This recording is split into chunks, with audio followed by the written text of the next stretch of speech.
Along these roads we roam, we find adventure through traveling, camping, boondocking, and exploring. Hello everybody, and welcome back to the Roads We Roam Daily Vlog, episode number 2. My name is Russ. And I am Kerry, and we are coming to you from Manchester, Tennessee. I wish we could say it was bright and sunny and warm, but it appears we have brought the rain with us. Yeah, from Alabama. It was bright and sunny the very first day we got here. I think it just took the rain a little while to catch up to us. And the cold front is getting ready to come in too, which Yes. I'm a little worried about, but we're doing a little research. Yeah, I think we're expecting sub-freezing weather, so we're not winterized, so we're trying to figure out ways possibly to so our pipes don't freeze up, our water and stuff doesn't freeze up. I read some things online. People are talking about putting a skirt around the trailer and then maybe putting a little heater underneath, and that might possibly keep it warm enough so that the pipes don't freeze. I don't know. Anybody have any suggestions? Yeah, let us know if you know, or if it's just a waste of time. We probably want to know that too. I have no shame in saying I'm a newbie on this. Yes, exactly. So one of the reasons we wanted to do this is show you a little bit of our daily life. And after we wrapped up our vlog yesterday, Russ had something very exciting happen. I don't know if it's exciting. Well, I've for me done it was many, very cool. many times before. Well, I've done it once before. I had the opportunity to do a podcast with my good friend Heath Jones from Treasure Mountain Metal Detectors. This kind of bleeds over to my other channel, which is RVers Variety Channel, where I do all kinds of metal detecting, bottle digging, magnet fishing, treasure hunting sort of thing. And I'm an established entity in treasure hunting. So you don't have to hunt for that. If you go to our blog, Yeah. I do have a separate page that links to all his stuff. I didn't have to fight too hard to get that page listed up there either. Yeah. Twist my hand a little bit. But so you were on the History Seekers podcast. Correct, yeah. And it was about an hour long.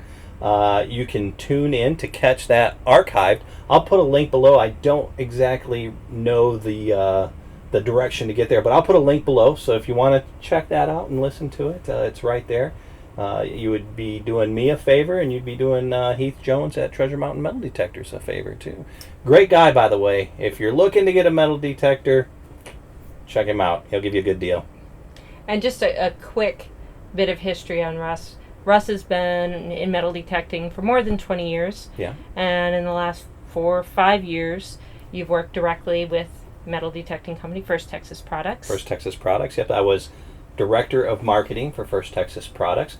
I'm still affiliated. I do some contract work for them. I handle the social media accounts. And I do, basic consulting, basically. Mm-hmm. And so that's Russ's area. Let's talk about you. What do you do for a living? So I ask people for money. How do you bring the bacon to the table? You ask people for money. No, I work for a fantastic small liberal arts college based in Wisconsin called Beloit College. Yeah. And I've been a fundraiser for many years with them. I've worked for 12 years in all with the college, and I've been able and lucky enough to be able to do that remotely and from the road. But I didn't get to do a podcast on that last night. It's not all it's cracked up to but be. that leads into... Oh, Abby's catching a glimpse of somebody outside. Hey, it's okay. There's not a bad person. Abby has a background in security. Yes, you do. Yes. But that Okay, kind of that's leads enough. It's all on. right. Today was a very average, normal day. What you see right here, this is our office. Life. Yeah. We set up. We deal with our calls, our conference calls, computer work. With the weather being cold, we didn't go out and get to do any exploring. But on the days that we do, so when we do our more involved videos, where we go visit different things, or on our travel days, we still have to do this work. Yeah. We just do it later in the evening or Yeah. earlier in the morning. You know, a lot of times, I don't know what it is. I am an early riser, so 4:30, 4:45. Well, that's a late morning for you. Yeah, exactly. Sometimes it's 4, sometimes it's 3. But, you know, I'll get up and I'll do my social media posts for the company that I contract for, then it's out of the way. But I do get caught up in conference calls, just like today. I had a conference call that I wasn't expecting. So we just kind of do our work, as we can throughout the day. We have flexible schedules. Right. Let's see. So, one of the things that we asked for yesterday, we asked people to send in some questions. And we got some. Yay, we got some. Okay. So I'm going to go ahead and read some of the questions, and I'll toss to you for some of the answers. How about Okay, that? I'll try. Okay, the first one is from Petra Olson, and she submitted this through YouTube. Hey guys, nice video. Since I'm thinking about purchasing a little guy Max, I was wondering if you were going to do a 3-month review. Stay safe and enjoy. Petra, that's a great idea. We hadn't planned it, but I see where there's a need for it. And yeah, of course, I think we definitely should. What I would ask of you is, what's important to you? You're the one that's looking to buy. Let us know what type of information you want on that 3-month review, and we would love to do that. We'll make sure to include it. Yeah. Thank you, Thank you, Petra. The next one is from Mike Hartman, and he submitted this through Facebook. Not sure how personal you want to get, but how your relationship changes and grows, I hope as a result of this adventure will be interesting. I have always said that if you want to see how a partnership will work out long term, take a trip with that person. Very wise. Very wise indeed. Yes. Mike, Russ and I, we've been married for more than 27 years. And just in the short period of time that we've been doing this, I've already, found out different new things, like Russ can fix a flux capacitor. Like, nobody's business. I'm going to get that video up there soon. You guys got to see. He will never live that one down, by the way. But no, it is a true test. And I think, we've heard this through other YouTubers. I think communication. Yeah. There have been times where before I probably would have held something in and it would have festered and would have built up. And I keep remembering what they say. And I just let them know, this is how I see this, or this is how I'm understanding this right now. Yeah. And I do think that is very wise. Whoever first put it out there, I'm going to reiterate it. I can't give them credit because I don't know who did it, but I wholeheartedly agree. You just need to learn to talk, and especially in a small space like this, just talk to one another. Let them know if something is difficult for you. Every action has a reaction. I think that was Newton. Oh, okay. I don't know. That was a stupid joke. I might cut that. No, it's staying in. Okay, the next one. Robert Day sends, and I can't remember how he submitted that. Was that Facebook? Robert Day was through Facebook as well. Okay. Yep. What type of camera, cell phone do you use for your filming, apps and other equipment that gives such cinema-like appearances in your videos? Wow. What a compliment. Cinema-like. Cinema-like. Nice. Well, first off, Robert, thank you for the compliment.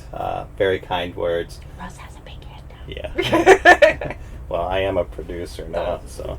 But no, right now, as we speak, I'm filming this on our iPhone. I think I have a iPhone 7. iPhone 7, so that's being filmed on an iPhone 7.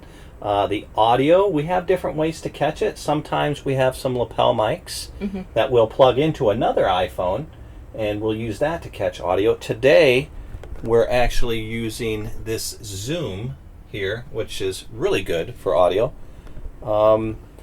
So cameras, I have 3 GoPros. I have 2 GoPro Hero 3 Blacks. I just got a Hero 7 White. We got that because Kerry does not like me reaching over to turn the GoPro on when we're driving, and this is voice activated, so I can just say GoPro Sole record. reason why we got it. Yeah, I'm so glad for that. I have to figure out ways to get 2 more new GoPros. No. But I also use a Canon T3i DSLR, and trying to think. I've got some sliders and stuff. I've got a Smooth for the iPhone, which gives it that nice smooth look. Prior to that, he would hold the phone under his chin to keep it steady. Under my chin. Yeah, I mean, you can definitely, people look at you strange when you're doing this sort of thing, but hey, people look at me strange anyways because I metal detect. I'm used to that.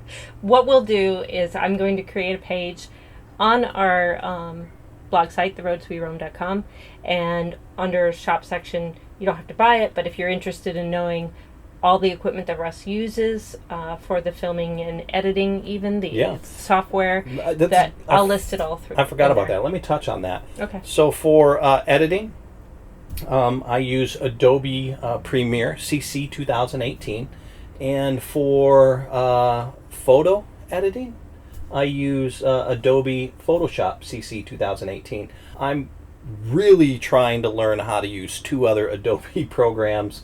I just haven't had the time to do it. So that's Adobe Illustrator and Adobe After Effects. Illustrator is used to make, graphics and stuff, vectors, so you can make the really nice logos that can be printed at any size. And After Effects is just to do some really cool stuff in your video, special effects. And a testament to how great YouTube can be to learn things. Oh, yeah. Entirely self-taught from watching YouTube videos. Yeah. Photoshop and everything. Everything, yeah. From day one. So I'll be on YouTube learning how to do After Effects and Illustrator here pretty soon. All right, so we have 2 more questions. Oh, wow. I know. I felt so happy. Goodness. Elizabeth Gallahan from Facebook. She said, your max is 21 feet long, right? Correct. Yeah, I think maybe one of us misspoke in another video. She mentioned that she thought we said it was 17 feet long. And I told her, I already replied on Facebook. But we thought it's a question some other people might have. Yeah, of course. So the Little Guy Max is overall 21 feet, but that includes the tongue. Living space, I guess the box space, is 18 feet. Right. Yep.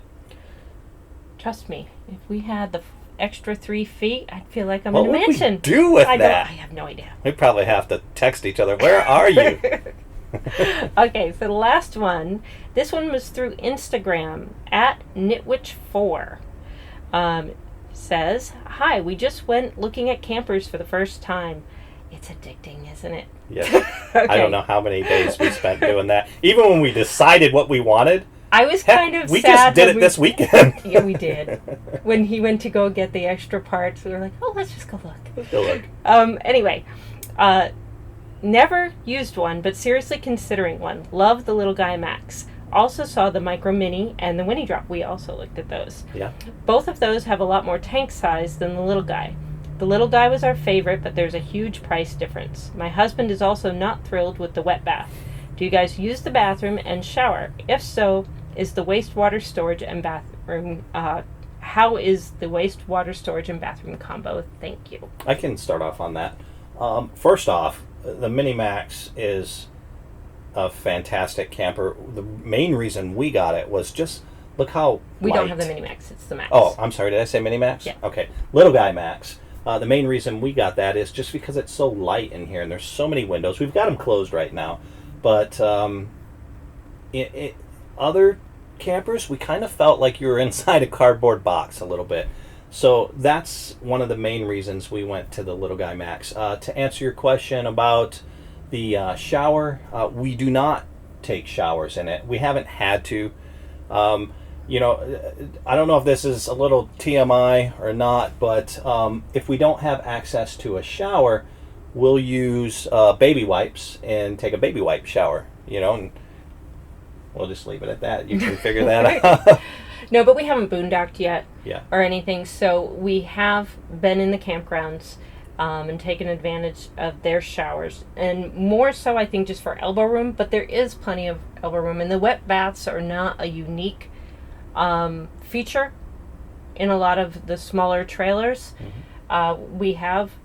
We finally broke down and started to use the restroom portion of it, which works great. The main reason we didn't use the restroom in the first place is because I was terrified of setting up the sewer. I didn't, It's just something that It's I very was daunting. afraid to do. Yeah, I mean, If you make a mistake, yeah. It's Very very, very easy, very simple. There's some good YouTube videos out there, but I'll make one to kind of show you how we do that. We still only use the restroom here for liquids. And that's because we are set up at a campsite and we can dump our tanks right here in the sewers. But when we boondock, that may change unless we can hold it for 3 days. and it does have a small. So it's a 9-gallon black tank size. Yeah. Which that does limit lengthy stays out if you're boondocking somewhere. And some of the people on the forums, their response or their answer to that problem would be to buy one of those little cassettes.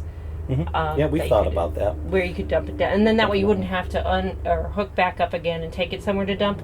You could just empty it into the cassette. Do that, but for a 3-day stay or maybe more, depending on how much you're using it, I think it would be perfect. Yeah, it is. To be honest with you, your husband is correct. It is probably our most limiting factor of how long we can stay out boondocking.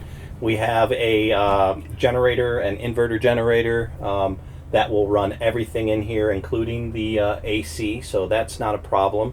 But it comes down to water management. And not only just water that's easy for me to say. Not only just water... conservation. That's it. I felt like Elmer Fudd there. Not only for water conservation, but also, how much water you're putting in those tanks.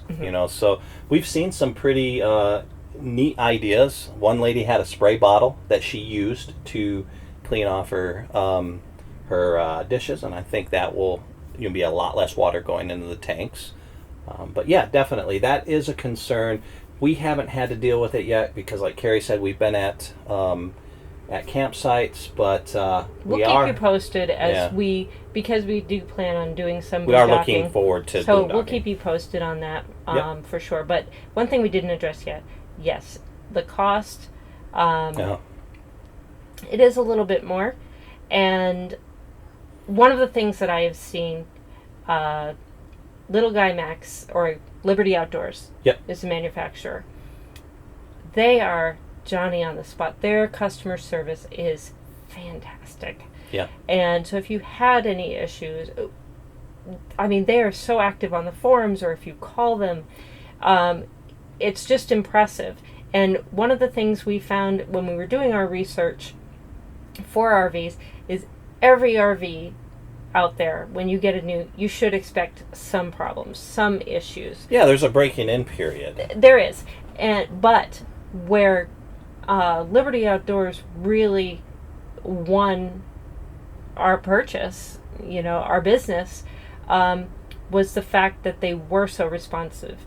And to have somebody that stands by their product and doesn't leave you just waiting in the wings, wondering what's going to happen, that meant a lot to me, and that was worth the extra price. Yeah.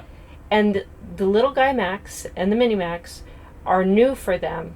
This is the 2018 model. It was the first year that it came out.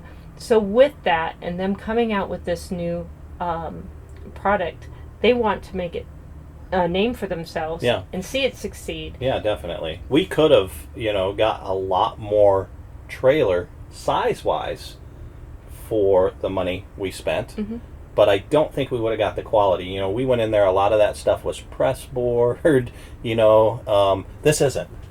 This is real hardwood. This is maple. I know I knocked. I'm sorry. Abby knocked. There's a great video, and I do have it on our blog under one of our first articles, blog posts that we wrote. There was a very influential video that helped me decide, and it was by Paul Chamberlain, the Air Force guy, and he did a factory tour of them making these units. And he shows every step of the way and what goes into it, even the craftsmanship with these real maple cabinets all throughout. So check that one out if you had any questions about it, and if you're wondering what you're really paying for with it, that really kind of tipped the scales for Yeah. us. So thank you, Paul Chamberlain. Well, that was all that we had. Okay. Please send us more questions. We had so much fun, and it gets us to think of things Yeah. that we probably wouldn't have. Definitely. Some great questions out there. All right, everybody. Well, that seems to be it. We're going to try to do this blog every day. Well, at least 5 days a week during That's the weekdays. what a daily vlog is. Yes, a daily vlog, definitely. And tomorrow we're going to try to get out and explore Manchester a little bit. So if you have any suggestions or ideas of where to go, let us know. Put it in the comments below. Don't forget to check out our site at theroadsweroam.com. And you can also get in touch with us and see what we're up to on Facebook, Pinterest, Instagram, and Twitter. I know that's difficult for you. It's so tough for Somehow me. there's that brain block in there. I want to call it interest. It's going- just because we're so interesting, that's all. I am going to create a Pinstagram. That's just what I'm going to do. A Pinstagram and an interest. Yes, there we go. All right, everybody. Thank you Thank again you. for joining us. We'll see you later. Bye.